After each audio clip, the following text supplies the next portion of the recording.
ঘড়িতে তখন ভোর 5:30।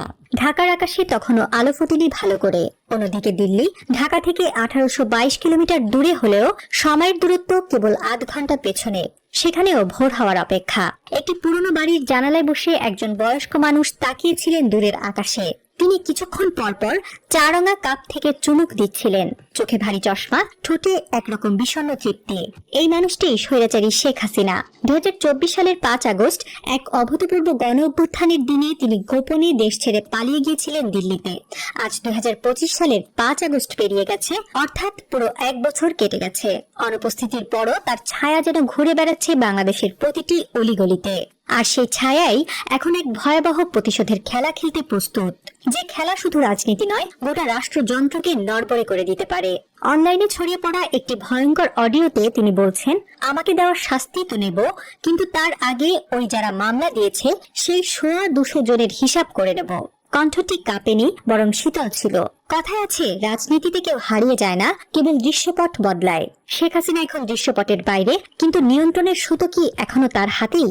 এই প্রশ্ন যখন অনুত্তরিত, তখনই ঢাকার নির্জন গলিতে একের পর এক ছোট ছোট অদৃশ্য ঘটনা ঘটছে। কেউ একজন হঠাৎ নিখোঁজ হচ্ছে, আরেকজন রাতের আধারে ঢুকে পড়ছে কোনো মিডিয়া অফিসে, চুপি চুপি বলে যাচ্ছে, তৈরি থাকো, বড় কিছু আসছে।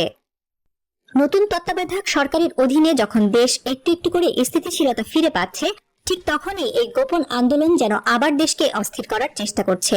বিশ্লেষকদের ভাষায় এটা কোনো সাধারণ প্রতিক্রিয়া নয়, এটা রাজনৈতিক পুনর্জাগরণের সুপরিকল্পিত প্রচেষ্টা। নিষিদ্ধ আওয়ামী লীগের এই অংশটি সরাসরি সংঘাতে যেতে চায় না, বরং তারা চায় একটি রাজনৈতিক অরাজকতা তৈরি করতে, যাতে জাতীয় ও আন্তর্জাতিক চাপ সৃষ্টি হয় নতুন সরকারের ওপর। তাদের কৌশল 3টে স্তরে ভাগ করা: মিডিয়া অ্যাক্টিভিজম ও গুজব ছড়ানো, প্রশাসনিক দুর্বলতাকে কাজে লাগানো, রাজপথে হঠাৎ ফ্ল্যাশ মবের মতো উত্তেজনা সৃষ্টি করা। দিল্লির চাণক্যপুরীতে এখন এক চুপচাপ প্রাসাদ, তার ভেতরে বুলেট প্রুফ ঘরে বসে আছেন শেখ হাসিনা। মোদির উপহারের কাচের বাটি থেকে দুধ কলা খেতে খেতে হাসছেন, ক্যামেরায় চোখ রাখছেন। বাংলাদেশের সীমান্তবর্তী অঞ্চলে যে সামরিক প্রশিক্ষণ চলছে সেটা দেখতে।